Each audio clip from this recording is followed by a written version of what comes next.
పక్క రాష్ట్రమైన ఆంధ్రప్రదేశ్లో ఆనాడు ఉమ్మడి రాష్ట్రంగా ఉన్నప్పుడే పోలవరం ప్రాజెక్టు గురించి సినిమాలు వచ్చినాయి, కథలు వచ్చినాయి, చాలా వచ్చినాయి. పోలవరం ప్రాజెక్టు ఒరిజినల్గా కాన్సెప్చువల్గా అనుకున్నది 1940వ దశకంలో, అంటే స్వాతంత్రం రాకపూర్వం.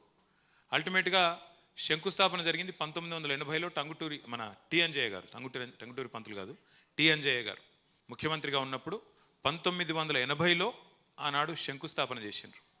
పనులు మొదలయ్యింది, ఫార్మల్గా పనులు మొదలైంది 2004వ సంవత్సరంలో. యాక్చువల్గా కన్స్ట్రక్షన్ స్టార్ట్ అయింది జూన్ 2014లో.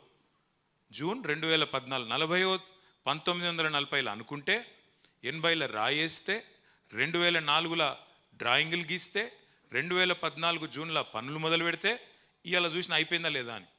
ఇప్పుడు ఏం చెప్తున్నారు తెలుసా, అందులో 2027 డిసెంబర్కు అయ్యే అవకాశం ఉంది అని చెప్తున్నారు.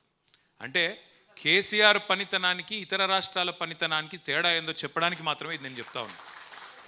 ఎక్కడ